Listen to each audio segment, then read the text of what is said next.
Megan, is there anything in your neck of the woods you want to speak to with the library? Any kind of connectivity about the library and the community? We're also developing 15-minute cities and conversations around that as a framework for development.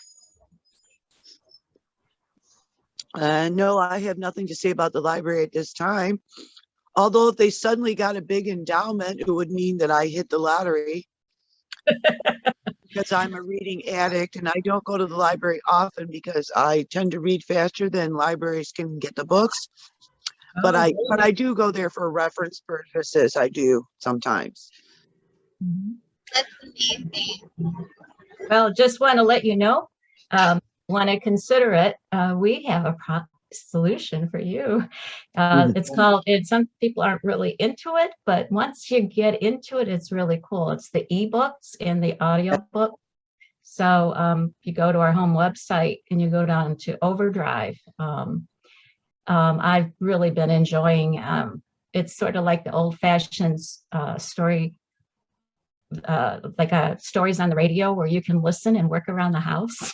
That's what audiobooks provide, where they have awesome readers. They have background things that enhance the story time, and you can be standing in line and go to the Pontiac Public Library website, download an audiobook and listen to it. That's a question. I no longer have a library card. And can you do that online, or do I have to absolutely be in person? No, you can go, if you go to our website, there is an option of doing that online. But I'm sure, and if you have any questions or concerns or how to make it happen, you can call us at the library, and because we want to give you books. Yeah, that's the number one thing in my life. Actually, I prefer books over food, and I have a very skinny husband who has a high metabolism and eats a lot, and so it's a little problem, but enough to live, and the rest would be all on books if I had my way. Yeah, I understand. I was all growing up, people told me to put the book down my whole life, including teachers and parents, and guess what happened? It didn't work. So I totally get it. I do have to ship them out now and then. I keep my favorite series, and the rest, except for reference books, have to go because otherwise I wouldn't be able to walk through my house. Yeah, and I understand that challenge. Not enough. What are your favorites? I'm just wondering how can we get people to read just anything?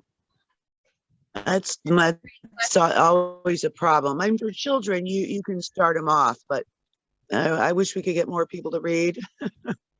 Yeah. Well, the library has been pushing the adult adult summer reading program, and we've actually been having quite a bit of success, resounding success compared to what they've gone up dramatically.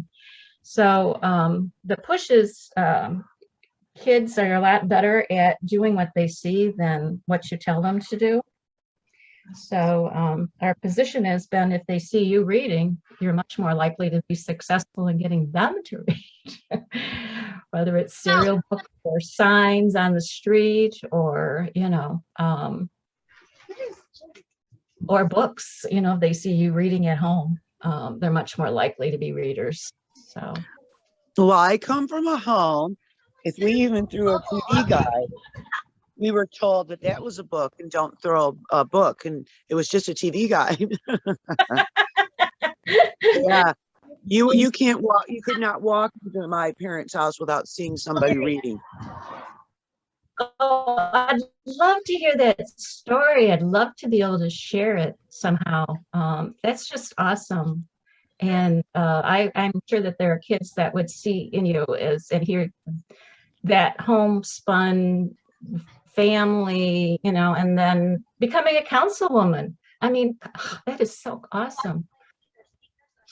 Well, it was because of my research. You know, they knew me from being down at City Council for 24 years, over 24 years, and that is kind of why I was picked. I was appointed because of that. And now I'm running for election. Oh, book lovers. Wow.